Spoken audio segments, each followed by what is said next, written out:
কাঁথিতে BJP নেতা খুন হয়েছিলেন 2021 সালে জন্মেজয় দলুই এবং সেই ঘটনার 3 বছর পরে 30 জন তৃণমূল কংগ্রেস নেতা কর্মীকে সিবিআই জিজ্ঞাসাবাদের জন্য ডেকে পাঠিয়েছে, এমনটাই দাবি করলেন অন্যতম অভিযুক্ত তৃণমূল নেতা বিকাশ চন্দ্র বেজ। তিনি দাবি করছেন নোটিশ পাঠানো হয়েছে 1 মাস আগে এবং যেখানে 2 দফায় ডেকে পাঠানো হয়েছে, প্রথমে 13 জনকে এবং তারপর 17 জনকে।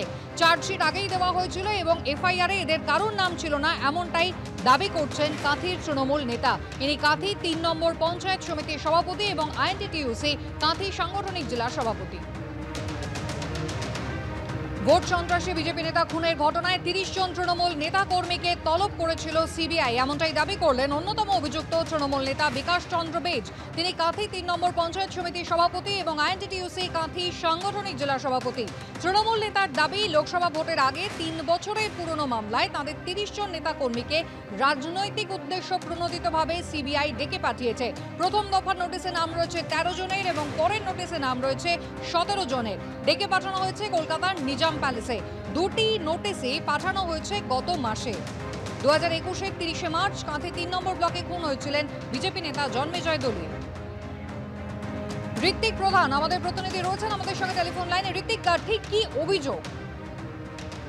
দেখো, যেটা হচ্ছে যে কাঁথি 3 নম্বর ব্লকের সভাপতি ও পঞ্চায়েত সমিতির সভাপতি তৎসহ আইএনটিটিইউসির কাঁথি সাংগঠনিক জেলার সভাপতি বিকাশ চন্দ্র বেজের অভিযোগ যে ঠিক ভোটের প্রাককালে আজ থেকে 3 বছর আগেকার পুরনো মামলায় তাদেরকে ফের নোটিশ করলো সিবিআই এবং সেই সঙ্গে তিনি অভিযোগ করছেন যে এই মামলায় কিন্তু সিবিআই তরফ থেকে অলরেডি চার্জশিট পেশ করা হয়েছে, তারপরে যে তাদেরকে ফের ডেকে পাঠানো হয়েছে এবং সেই সঙ্গে আরো একটা অভিযোগ তিনি করেছেন যে 6 জনের নাম চার্জশিটে রয়েছে তাদেরকে বাদ দিয়ে এই 30 জনকে নতুন করে ডেকে পাঠানো হয়েছে, যার মধ্যে তিনি কিন্তু রাজনৈতিক অভিসন্ধি দেখছেন এবং সেই জায়গায় তার অভিযোগ যে এখানে বিজেপি এই জিনিসকে পরিচালিত করছে এবং এইভাবে নেতা কর্মীদের আটকানোর চেষ্টা করছে যাতে ভোটের বৈতরণী তারা পার হতে পারেন।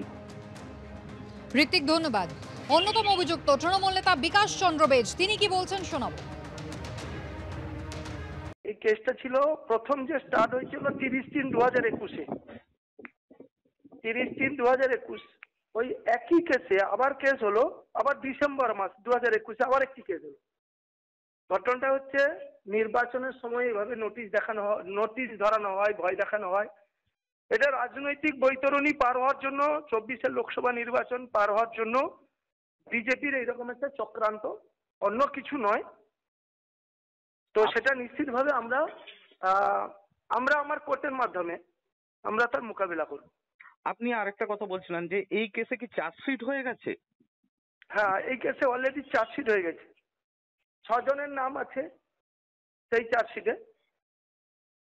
বাকি আমাদেরকে যাদেরকে নোটিশ করানো হচ্ছে হ্যারাস করবার জন্য, আমাদের ওর মধ্যে নামও নেই। 30 জনকে অলরেডি নোটিশ করিয়ে দিয়েছে।